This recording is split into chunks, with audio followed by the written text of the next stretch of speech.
Pening kepala tengok fail bersepah sana sini. Kalau korang selalu keliru macam mana DaVinci Resolve ni uruskan fail, korang dah datang tempat yang betul. Dalam kupasan kali ni, kita akan ubah cara kerja korang yang mungkin huru-hara tu jadi lebih tersusun dan pro. Okey. Khas untuk korang yang baru je berhijrah dari Adobe Premiere Pro. Mesti tengah garu kepala kan? Korang dah tekan Save Project. Tapi, mana file projeknya? Kenapa tak ada dalam folder media? Relax. Jangan risau. Benda ni memang normal. Ini memang kekeliruan biasa dan hari ni kita akan selesaikan misteri ni sama-sama. Baiklah, ini dia perbezaan paling besar yang korang kena faham. Dalam dunia editing biasa, fail projek kita macam file.pr project tu elok je duduk sekali dengan rakaman dan audio kita. Tapi Resolve ni, dia memang lain macam sikit. Dia guna pendekatan yang berbeza. Semua projek korang disimpan dalam satu pangkalan data berpusat. Ini adalah perubahan cara fikir yang sangat-sangat penting untuk kita hadam. Jadi, kunci untuk betul-betul mahir guna Resolve ni ialah fahamkan sistem pangkalan data dia. Jangan takut dengar perkataan pangkalan data tu, tak ada apa yang rumit pun. Sekali korang faham konsep dia, korang boleh bina satu sistem kerja yang sangat efisien yang akan lajukan semua kerja korang lepas ni. Jadi, apa benda sebenarnya pangkalan data ni? Senang cerita, bayangkan ia macam sebuah perpustakaan besar untuk semua projek korang. Daripada tercari-cari fail projek merata-rata tempat, korang cuma perlu buka Resolve dan voila, semua projek ada kat situ, sedia untuk dibuka. Cuma ada satu syarat penting, fail media asal, video, audio semua tu, mesti kekal kat tempat yang sama. Pangkalan data ni cuma simpan maklumat, macam peta je, bukan fail media tu sendiri. Okey, langkah pertama dan mungkin yang paling penting untuk dapatkan sistem yang tersusun ni tak bermula dalam Resolve tau. Ia bermula kat luar.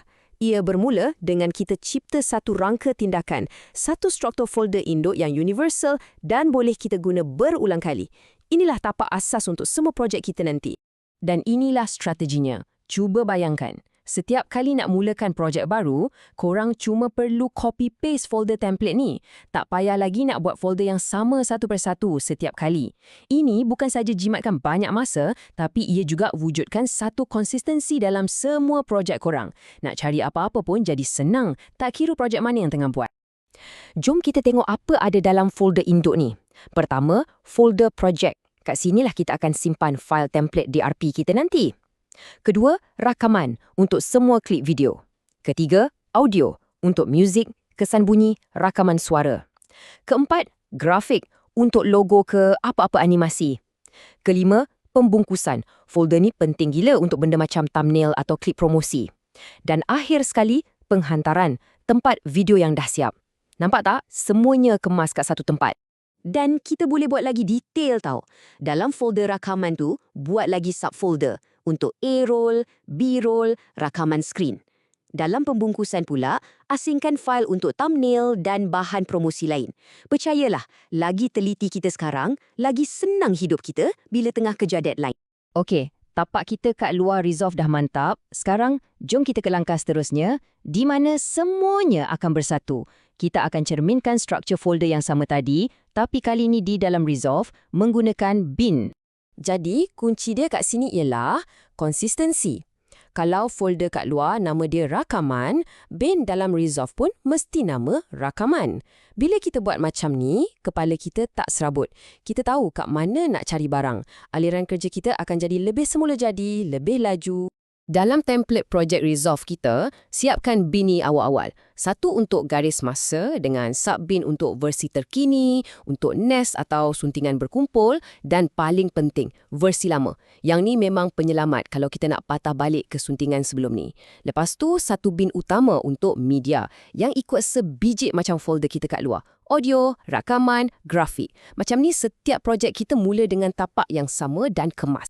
Dan inilah bahagian yang paling best pasal template ni. Kita bukan setakat boleh sediakan bin kosong tau. Kita boleh letak sekali aset yang kita selalu guna, macam lapisan pelarasan, tajuk atau logo, terus dalam garis masa template tu.